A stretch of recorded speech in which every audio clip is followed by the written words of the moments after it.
আর শেখ হাসিনা মানে কারচুপির মাত্রা যদি দেখেন, আগের সব কারচুপির মাত্রা ছাড়িয়ে গেছে। আগে ইলেকশনটা হতো, ইলেকশনে কারচুপি হতো। উনি 2014 সনে ইলেকশন হওয়ার আগেই সংসদ নির্বাচিত হয়ে গেছে। ইলেকশন হওয়ার আগেই 153টা আসনে ইলেকশন হওয়ার আগে ইলেকশন হয়ে গেছে। মানে even without election the parliament was formed, even before the election parliament was formed. সারা পৃথিবীর ইতিহাসে এরকম ভুতুরে নির্বাচন হয় নাই। যেমন এক নম্বর জিনিস ধরেন আপনার নির্বাচন নিয়ে আমরা সবাই জানি যে এরশাদ নির্বাচনে কারচুপি করেছিল, বিএনপি 1996 নির্বাচনে কারচুপি করেছিল। তো অনেকে হয়তো ভাবতে পারেন আওয়ামী লীগ কারচুপি করেছে, সমস্যা কি? বিএনপি করেছে, জাতীয় পার্টি তো করেছে। 73 ইলেকশনে একটু কারচুপি ছিল। সমস্যাটা কোন জায়গায় সেটা আপনাদের বুঝতে হবে। সমস্যা হচ্ছে মাত্রা এবং ব্যাপকতায়। মাত্রা এবং ব্যাপকতায় আপনাকে উদাহরণ দিয়ে দেখাই। যেমন যখন 1986-এ এরশাদ একটা ইলেকশন করলো, বাংলাদেশের একমাত্র স্মার্ট সিটি বসুন্ধরা এখন আরো নিরাপদ, আধুনিকতায় আরো এক ধাপ এগিয়ে। তখন যখন রাজপথে প্রতিবাদ আসলো, সংসদ ভেঙে দিল। 88-এ যখন আরো সাধারণ নির্বাচন করলো, তখন প্রতিবাদ আসলো, 90-তে ক্ষমতা ছেড়ে দিল। ক্ষমতা ছেড়ে দিয়েছে। এই পুরো প্রক্রিয়াতে 9 বছরে আপনারা হিসাব করে দেখেন 40-50 জন মানুষ হত্যা করা হয়েছে। 9 বছরে 40-50 জন, বিভিন্ন আন্দোলন সংগ্রামে 40-50 জন, বাড়িয়েও বলতে পারি। আমার নিজের মনে পড়ে জাস্ট 20-25 জন। আচ্ছা, ফর দ্য সেক অফ মানে কি বলবো, যে পলিটিক্যাল কারেক্টনেস ধরে না 40-50 জন মারা গেছে বললাম 9 বছরে। আর নির্বাচনে কারচুপি করার পরপরই ছেড়ে দিয়েছে। বেগম খালেদা জিয়ার আমলে 1996-এ মাগুরা ইলেকশনের পর একটা ভুয়া ইলেকশন হয়েছিল, আপনারা জানেন। এরপরে আন্দোলন হওয়া মাত্র কয়েক মাসের মাথায় উনি একটা কেয়ারটেকার গভর্নমেন্ট বিল পাস করে ক্ষমতা ছেড়ে দিয়েছেন।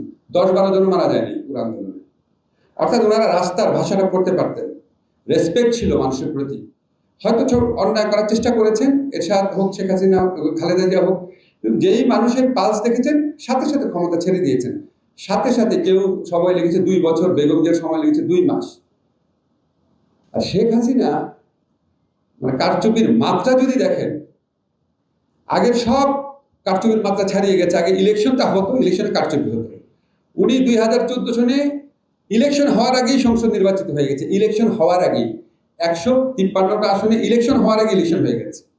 মানে even without election the parliament was formed, even before the election parliament was formed.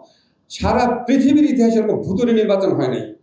আপনাদেরকে আমি কত জায়গায় যে রেফারেন্স করি, মানুষকে বলি এরকম ইলেকশন হয়েছে। 153টা আসনে, মেজরিটি আসনে আনকনটেস্টেড। তারপরে মানুষ কি পরিমাণ বিক্ষুব্ধ হয়েছে। তখনও উনি প্রায় শখানেক লোককে হত্যা করেছিলেন। 1 বছরে, পরের বছর আন্দোলনে শখানেক লোককে হত্যা করেছিলেন 2014 ইলেকশনের পরে। 2018 সনে আগের রাতে ভোট ব্যালট বাক্স ভরে রাখা। আপনারা জানেন এগুলো মিথ্যা কথা না। পৃথিবীর ইতিহাসে এরকম নজির নেই। দিনের বেলা করে মারধর করে, আগের রাতে ভরে রাখা। আর 2024 তো ফাতরামের ইলেকশন, আমি আর ডাবের ইলেকশন দেখেন। পরপর 3টা এরকম জঘন্য নির্বাচন করেছে।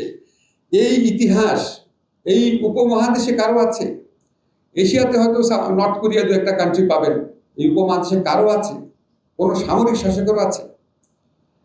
এবং মানুষের, আমি সবসময় বলতাম শেষের দিকে বলতে কি, মানুষকে নিয়ে ঠাট্টা মশকরা করে। প্রত্যেকটা মানুষ জানে ইলেকশন হচ্ছে না, তারপরে যা বলতেছে যে এরকম বাংলাদেশের মানুষ ভোটাধিকার প্রয়োগ করেছে, সুষ্ঠু নির্বাচন হয়েছে। মানে মানুষের তো অডাসিটির সীমা থাকা উচিত, সীমা থাকা উচিত।